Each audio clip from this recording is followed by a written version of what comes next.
Hello, it's Liz Ewell from Old Stables Crafts. I'm an independent Stampin' Up! Demonstrator based in the UK, working across the UK, France, Germany, Austria and the Netherlands. Welcome to my channel, and this is the project I have for you today. This is using the Cute Halloween Designer Series paper, and this is just amazing ribbon. I'm sorry, but metallic mesh ribbon. This was in last year's mini catalogue for autumn winter, and it carried over to the annual catalogue. I am so pleased because it's gorgeous. I mean, it's perfect for Halloween, but oh, anyway, this opens like this, so you just slip one end of your ribbon through the slit that we will be cutting, we'll be punching, and then you've got this lovely little box. No Designer Series paper on the top folded bit. It gets a bit thick if you put too much paper in there. So let me show you how I have made that. I've changed the paper and the card, so I'm going Cherry Cobbler and the what do we call it? Tidings of Christmas 6x6 paper that is in the annual catalogue. These are some of the patterns that are on it.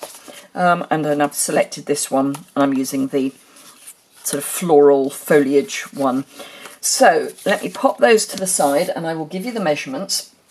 While I'm doing all of this, if you haven't already subscribed, do subscribe. It's in the bottom right hand corner of the screen, and if you want to know when I post videos or when I go live, then just hit that alert bell and you will get a notification. So this card is cut at 8 inches by 7.5, so whether you use International A4 or North American letter, you will be able to get one of these boxes out. So let me grab my scoreboard, and with the 8 inches at the top, we are going to score at 1 1/4. I have to read my notes and pray a little. 5 1/2, and score the narrow sides at 4 inches. We're going to come back to the narrow sides in a moment. Right, so on the 7.5 side, we're going to score at 1/2 inch,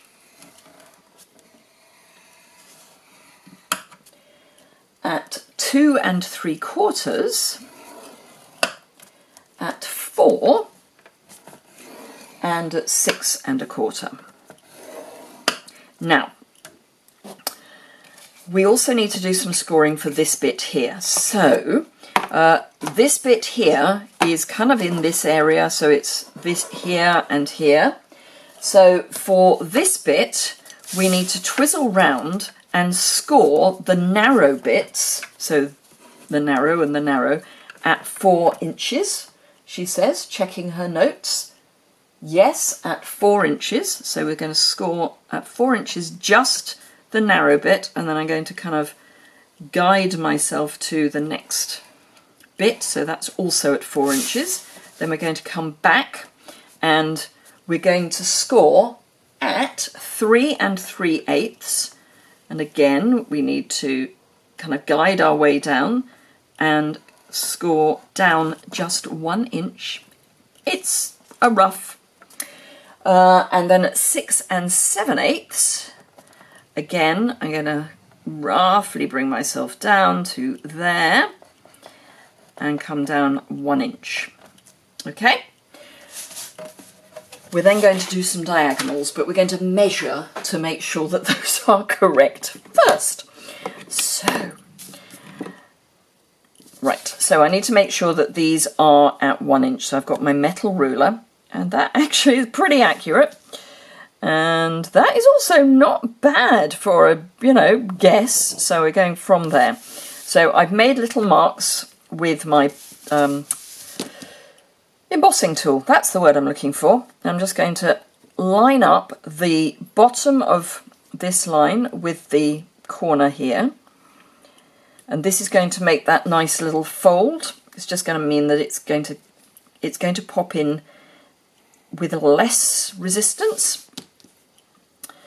And again, like that, and like that. So that is all of our folding or scoring done. So now it's a question of grabbing the bone folder that is buried. Why do I always bury my bone folder? You'd think I'd get it out before I start the video. That would be too simple. So I'm just going to burnish my score lines, the long score lines. You can't really do much about those. I mean, you can kind of just give them a bit of a encouragement, but there's not really much one can do. And then burnish again the long score lines.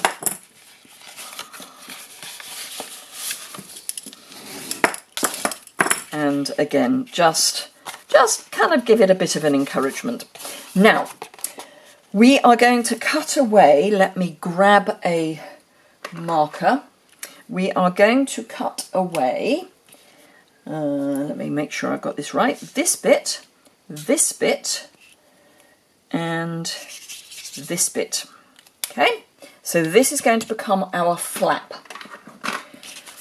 So a pair of snips, and I'm going to do this area first. So I'm just going to wedge this a little so that this isn't completely square at the end, and then I'm going to cut off the score line. That gives you a neater finish. So I don't know if you can see, that is the score line, and I've cut it away. Now for these ones I can't obviously cut it away completely because it's, well, I can, but what I'm going to do is actually wedge it out. So I am going to cut it away, but just by wedging it out a tiny amount, and then I can pull that, and we've got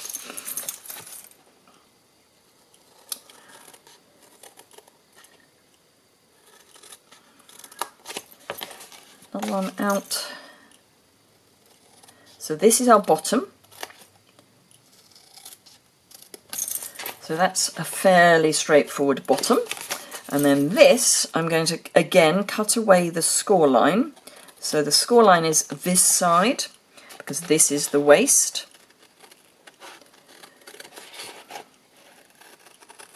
Now if you've got longer sharp scissors, you can use longer scissors. I like my snips. I find they're easier to use in the long run because I use them all the time. They're sort of like an extension to my hand. And then this, again, we are going to just snip away. And we've taken the score line, and again I'm going to take the score line. Now at this point we are going to have a choice, and I will show you the choice. So either, if you don't have a die cutting machine or circle dies, you can just round the corners, but if you've got a circle die, we're going to do this nice scalloped edge. So I've got the layering circles and my large cut and emboss, because I need more than 3 inches to get this through. So grab my plates, and what I'm going to do is on the outside I am going to overlap the die, and on the inside I'm just going to fold everything so that the die is on the underneath, and this is just on the inside there, or outside there rather. And then I just need to make sure that that is reasonably even from left to right. Can you see? Not really. Let me bring it in a bit. There we go. So I want to try and make sure that this is reasonably even across. And if you're worried about it moving, grab yourself a post-it note and just plonk that down. Plonk is a technical word. So plonk that down, and all we're going to do is wind it in enough that it has cut that one little bit. We're not going to go any further. That is called tempting providence, and I'm not up for that, because all we want is that bit to come away, which is what we've got. So let me pop this out of the way again, pop everything back, and you can use just an ordinary plain circle if that's what you've got. You could use a punch. It's not quite as straightforward with a punch, but you can. And then just very gently pull that off. Right, so to make the slit, we need the, I think it's Label Me Fancy, which is in the annual catalogue. And I'm just going to pop that in so that it's reasonably square, as in even in the middle.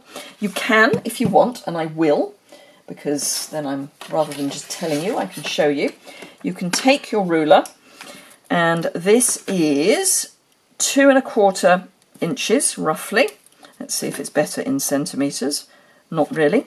So 2 1/4 inches, so if I come in a wee bit and then plonk on the 1 inch, then we should be about right. So I'm aiming for, it's probably going to be about there, that point there, ish. It's not vital. It's not something to lose sleep over, but that's kind of where you want it to go. But make sure that I'm not punching there, because that means I'll lose that bit at the bottom. I don't want to do that, I just popped it on. So just punch there. And because we've got a pencil mark, just need to get my eraser and take that away, because this we're not covering.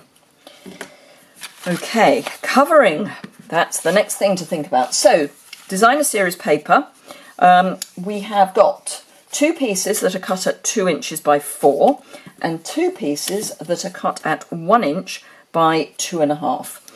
So, I think I cut them so that they go round in a pattern. Life's too short, frankly. Not going to worry about it. So let's see if my seal is going to play for me. It is. Don't you love it when your seal actually works for you when you're on camera? I certainly do. So this is quite a wide margin. You could make it a little larger if you want. However, this, because it's 2, 4, 5, 6, means you can get it out of 1 piece of designer series paper. Just saying. Otherwise you'd have to piece. Well, I mean, you could still probably get it out of 1 piece of designer series paper, but if you wanted the pattern to follow round, and I will show you on my Halloween version what I mean by that, that will get tricky. So there is a method in the keeping a wide margin. It wasn't just for easy maths, let's say. It was for saving on paper, and I do like to save paper because it's too pretty to waste. It's pretty enough you should use it, but if you waste it, that's just a shame.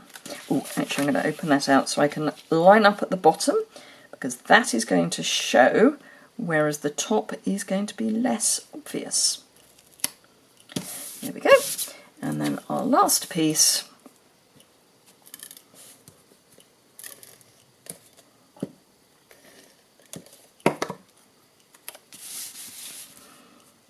And again, let's line up the bottom. Like that. So that is our designer series paper, and this is what I mean by, so this is where I started. So if you follow around here, the pattern actually follows round, so we've got the little bat on the corner. So that was my methodology behind doing 2, 3, 4, 5, 6. Right, okay, enough blether, let's get this done. So Seal Plus, tear and tape.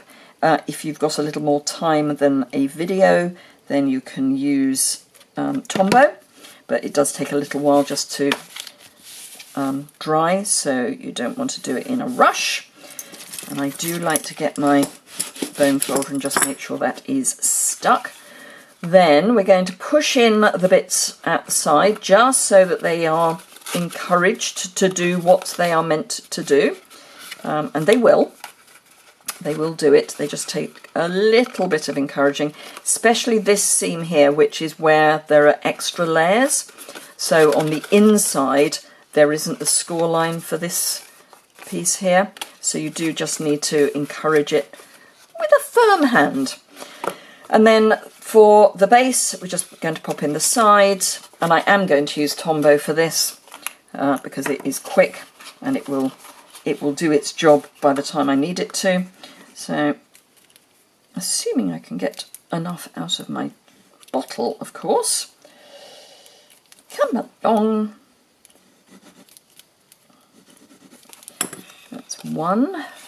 Let's find a heavier bottle. This one feels heavier.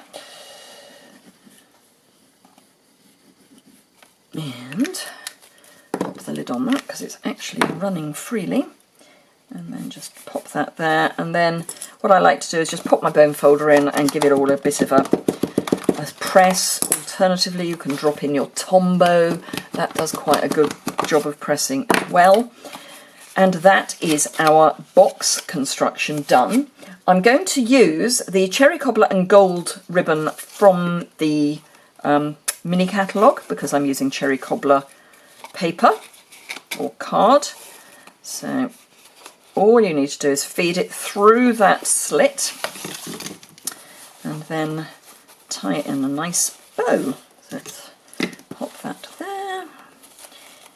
Might need a little bit more, I think. There we go. You do want it to be reasonably tight without going mad.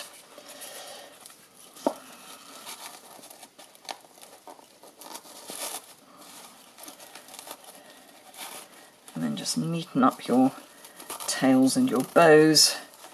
And I just like to put a finger in, see if they're about the right size. Yes, those are about the right size. And then I can trim my ends. And it doesn't matter which way you trim them, it's personal choice whether you trim them on that angle or the other angle. But gosh, all my danglies in a muddle. So we're going from the inside out. Like that. And that is, if I get rid of the rubbish, that is our Christmas version of our little box. So let me just pop this back together and you can see both of them. But as I say, if you've enjoyed that, please give it a thumbs up. If you are in the UK, France, Germany, Austria or the Netherlands and you need any products from Stampin' Up, I would be absolutely thrilled if you would try my custom service. If you place an order that hits the ordering special, then you get the ordering special. The information on that is over on my website, and the link to my website is below in the description bar. That looks about right. Actually, that one needs to be slightly longer. So there will be more information about how to make this box up, information about my ordering special, and all that good stuff over on my website. So please do go and have a look at that, and I hope you have a fantastic day. Aren't they cute though? And really quite simple to put together.